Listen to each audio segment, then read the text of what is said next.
Good morning, Gary. How are you today? I'm great. How are you, Jonathan? It's Good. a And, beautiful and summer day. it is. And welcome to our second episode of Off the Books. It is a conversation between you and I, two co-founders of Lean Law, and for some strange reason, two people who are deeply rooted and deeply invested in the business of law. We just somehow love the numbers of how I law know. works. And our mission here is always to help you be a better business and better business owner, not just a law practice, and the casual conversation between Gary and I around the subjects. And today we're going to use this word leakage, and we don't mean leakage from your tailpipe or your gas tank. We mean it from your law practice. So last time in our episode, we talked about what we think are the four golden numbers or the four golden metrics that we think law firms can track. And I always go back to it, which is utilization. Are we getting the most out of the people and what we hmm expect them to do? Realization. Hey, we did the work. Does it actually get on a bill, or is it leaking down? Like, see this like visual of this horrible oil leak coming down. The leaky funnel. Leak funnel collections. When we put the work out into be billed, did we actually collect on it? And lastly, time to money. But that's not today's topic. That was just a review. What today is really talking about leakage. And we asked the folks in the last episode, and we thought about auditing. And audit's such a square word, but the idea of an audit is to really look at the stages of work and how do we understand where that leakage is. So that's why I want to start today. That's why I want to start today, Gary, is around the concept. So when a firm comes to you with a collections problem, Gary, if you're talking to a firm, or me, I'll comment when they do, where do they think the money is leaking? But where is it actually leaking? Yeah, that's a great question. So I think firms almost always point at the end of the line. Usually it's a collections problem, maybe a billings problem. But to me, that really misses the point. That's like looking in the back of your refrigerator for something that's edible. You're too late for most of it. So usually the leak starts a lot earlier. So it's as early as intake and onboarding, and then just becomes visible at the time of collections. So a mental model is that by the time you see it in collections, the cause is months before, and it's probably something you're going to have to throw out of your refrigerator rather than collect. Yeah. So funny analogy, and you're probably distracting anyone who's listening to this, thinking about the back of their fridge and that nasty stuff we have to pull out. And it's even worse at the office fridge, right? That's the worst case. But when we're really thinking about that, and I have an idea in my head, and I'm asking you if we see the same starting place. So Right. where does the process start? It starts as soon as you engage the client at onboarding. That's where you have the opportunity to create an alignment with the client about, how much the matter is going to cost, how it's going to be billed, what's the scope and rate. And if you don't do that, you're looking for trouble down the road. I used to think it was that, and Okay. I used to think it was that, Gary. It's a step before that. And it's the mindset of the attorney to actually think about this as a function of an engagement with their client. And I know that there's a subtlety there, but I like that. I'm thinking of a firm in particular where it was and I don't mean to be prejudiced against age, but it happened to be an older Gen X, young boomer kind of attorney. And he had this whole idea about, and it was a B2C, it was a family estate planner. And he had this whole idea about engagement and the purity of it, and almost didn't he wasn't naive to think that the contract shouldn't have some terms in it because that's fundamental, but he wasn't thinking about his particular business. I don't mean the law firm, the business of his being a partner practice, and thinking about the revenue operations and his mindset. So when the firm operator was like, hey, we got to do this at engagement, there was all sorts of friction about, well, how would you get paid? And do we take a retainer? And some of these things, because hmm this idea about what his practice needed to be. So I'm going back and saying, you're right. Absolutely. Operationally, of course, it's in the engagement because that's where the terms and that's where you agree to your financial relationship. But I think it's actually a step back in alignment around, well, how do we as a law firm want to operate? Because sometimes there's lots of different partners, and a dragging partner can hold back and have costs that it Mm, hurts the law firm. And you've seen it. I mean, I saw it in the firm, they're like tension between two attorneys because, like, hey, Dave, your collections are crappy. Why? Because your engagement is wrong. right. Yeah. Yeah. And most firms don't create a good process as far as that. It's very ad hoc and left up to the individual attorney and does not address a successful financial relationship. So that's a good way to put it. So, so we talked about onboarding. So I think it's a step ahead, but then there's Yeah. onboarding. So one of the things that we should be, let's just kind of roll through this, but where do we Yeah. think in the life cycle of an attorney's client, the first step is onboarding? So what are the best practices there? Well, why don't we first just go through the list of things and then let's get into the details. Okay. So So you want yeah, to say? so the next thing that, if you're onboarding, the next step in the process is time capture. And that's true no matter what kind of matter it is. If it's a contingency or a fixed fee matter, you still have to understand the effort required to put into it. And if you don't write the time down, you never capture that. You don't capture that value. The third one is billing. So, if you don't, if you have a haphazard billing process, you're going to have lots of leakage there. So it has to be, a strong, repeatable practice. And then finally, you have collections. And, that's where we're used to seeing problems, lots of aging receivables, lots of disputes with clients, and then just kind of drifts toward a write-off. So that's where those are the areas we need to talk about in terms of where that money leaks out. So in your lawyering, so you were in a firm, I think it was what, 40 attorneys, and it was a mixed Mhm. practice. So all three of the operating models, as I understand it, were part of your firm, meaning you had folks doing some contingent work, folks doing hourly work, folks doing flat rate or fixed fee work. And so as you walk through those onboarding, time capture, billing, collections, the 5 phases, what was where was the biggest bang for the buck? Mhm. What I So mean is attacking. Like, where did you see like, if we do the least amount of effort, we get the biggest lift? yeah, and that's going to depend on the firm, of course, but in our firm, it really was that upfront engagement. And my firm did not love process, and it was, kind of individualistic. So they left that to the individual attorneys, which created a lot of problems. Now, they're also the individual attorneys had most of the risk related to that because they were paid based on how they were collected. So that mitigated it to some extent. But, there was a lot of times when people just weren't careful to understand whether the client could pay or let the client get behind. It's a real estate firm. So real estate developers love to use lawyers as their bank. So there's, lots of room for error there. I'm thinking of your firm, and I'm thinking of one attorney in particular who was a low producer. I mean, he always had to make his base, right, which goes into the overhead. But he was a relatively low producer as compared to some of the others. Did that create tension, or did that create any agita amongst the lawyers that, hey, your practice, the way you run it, even though you're taking less cash, is not helping the firm? I mean, you have to pay their overhead. Don't get me wrong. There's a certain Right. fixed amount, or is it really just siloed in? Each attorney can tolerate the up or downside of their relative practice, and the others are just like, that's cool. That's their deal.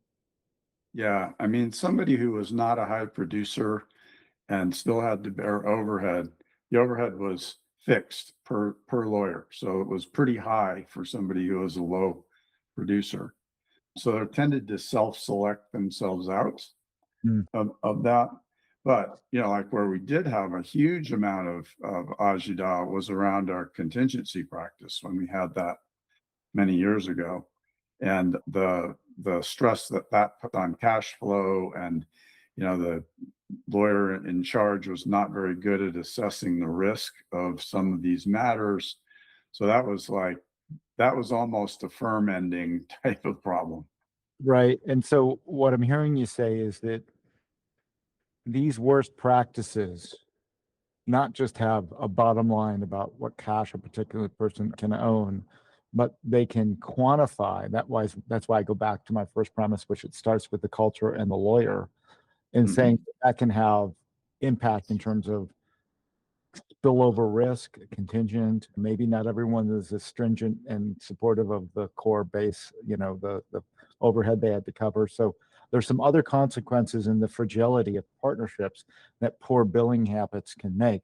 But let's go back to Yeah. those stages. So, they when you go to each one, we could dive in and say which one's worse, which one's better, but almost an institutional problem because it starts at the lawyer level and finishes all the way at collections. And it's not necessarily a series of problems, but it's one problem. So, Yeah. It's not a collection problem, it's a disconnection problem. yeah, go ahead. Yeah. Well, I was going to say, and I think in almost every kind of matter, there are potential leaks in every one of those stages. So if you look at, if you have an hourly matter and you're with a client, you're engaging a client on an hourly matter and you don't assess the financial risk of, like that client's ability to pay, you lose the opportunity to put like a retainer in place or something that mitigates that risk, maybe even a fixed fee so that the client has a better understanding. And all of that, if you don't take care of that at the outset, that just drifts right through. Now you've got you might have a time capture problem. More likely, you're going to have a billing problem there, and then a collections issue because the client's now 90 days out on their bills. That's Yeah. very common. What and it's interesting, when we were if you go back in the history of lien law and when you and I started the company in 15, it was basic tooling, like let's make some tools for lawyers to bill better. And then we kind of went to this idea of like, well, we need to integrate with some things. And we brought in QuickBooks Online and we started to do workflow automation around trust accounting and other integrations that we did. And then we got into reporting because people wanted data, not us. And then we now have gone to insights, and the repositioning of lien law and where we are today is that what we're talking about is not timekeeping and billing. And that's what people think about, the commoditization of like, well, if I just track time and bill it, I'm all good. And I think that, as we talked about last time, the advent of AI in disrupting the business models, coupled with boomers leaving and millennials coming in and having different economic opportunities, law firms and law firm leaders should be thinking of this in the context of revenue operations. And people then say to us, well, what's revenue operations? When lien law says, hey, we're now a revenue operations tool, it means that you have data and benchmarks to go to that lawyer and not have a conversation about this sort of utopic idea, but to say, Henry, your numbers are here. We need to get them to there. And that, Mhm. as we talked about last week, that delta is a 5-figure delta for many firms. And the revenue operations enhancements, this leakage that happens, is between the gaps. And so I just encourage the audience to think about using data and how that translates to money, to think about where these leakage are and to have conversations around the impact of improvement, not what is failing, right? So, hey, Gary, if you improve your collections from X to Y, and I can put $50,000 in your pocket when you were sitting back at your law firm, you'd be like, heck yeah, what do I have to do? Well, we need to go Mhm. back and rethink about how you're engaging your client. Really? What does that mean? Well, it's $50,000, Gary. You said you wanted it. Are you willing to take a retainer now? and do evergreen retainers to I mitigate. would love to go back in time on a few matters So, that cost me a lot of money. my just simple point to this is that the theme here is revenue operations. And many times law firms are thinking of it as timekeeping and billing. And I know they're similar, but they're different. Timekeeping and billing is the how. Well, we track time and we create bills and we collect on bills. Revenue operations is what we do because we want to increase business performance, and it gets after what we aren't doing well. Right. Well, and it's how all those timekeeping, billing, reporting things fit together in a way that produces more revenue. And I mean, it's remarkable. Just look at the, analysis we've done on lien law firms, and they do much better than the industry averages. And, when you think about it, it's really magic that happens. It's just a good process that's connected from end to end. Yeah. So what do you think? And we framed this as a revenue operations problem. We talked about how I asserted it started with a lawyer because all the way through collections, you know, help the folks think about, well, one thing they should do or shouldn't do as we sort of move forward into this, or as they could move forward and take these sort of insights and work with them. Yeah, I think it's good to be very specific at this point and go back and look at a matter that you've gone end to end from engagement through collection in the last 6 or 12 months. And, just see where you had leakage in that matter. And, there's probably a few you've had that have been painful along the way. Those are probably good ones to choose from. And then just think about, okay, now how could I improve those processes along the way? How could I connect them better so that I get a better outcome than I did? I mean, in the town we live in, there is a very prestigious law firm that I know allowed a $2 million receivable to accrue against one of its clients that they're never going to collect. And, that was just lousy revenue operations for that firm. That's, Yeah. that put many firms out of business. And what's interesting is that's work they did.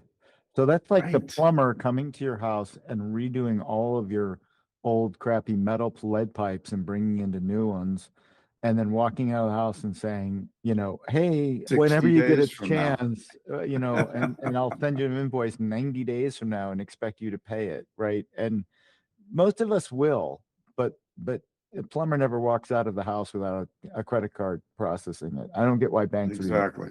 why law firms want to be banks. The one thing I'd say, just to augment what you are, and then we'll wrap, is I love the idea of that audit, right? I love looking at, really getting detailed and thinking about what was the engagement contract and then how do we track time. The key thing to pay attention to is don't just look at the bad ones, look at the good ones. What was good about the good? What was bad? Was it a different practice area? Was it a different engagement contract? Was it a different lawyer that had good practices? What was the setup that made the downstream collections work? And then the inverse, what was the setup that made the downstream collections bad, right? Because you're looking at good versus bad, and you want to look across. That's a great point. Mm-hmm. And then the second thing I would consider is, do you even know your realization rate for that attorney or that area of practice or that for your firm? Do you even know what these collection rates are and have those numbers handy? And the answer is, if you don't, well, then you have a revenue operations opportunity, right? It's not bad that you don't know it, but you have an opportunity, because once you know these numbers and you've mapped these stages, then you can start to say, well, how do we get better? Yeah. Totally. So Gary, what did we learn? Like, what's the one takeaway that you want folks to leave here today from? Well, I think I said it once, which is it's not collections, it's connections. And if your processes aren't connected into a full revenue operations system, you're going to have leakage. Awesome. So my name is Jonathan Fishman. Jonathan Well, Fishman. I am the CEO and one of the co-founders of Lean Law. And this is my good friend, Gary Allen, who is also a co-founder of Lean Law. And this episode was about the revenue operations of a law firm and how to mitigate leakage. And this has been off the books. And with that, I will wrap and say thank you, Gary, and have a great day. all right. Thank you, Jonathan. Always a pleasure. Take care.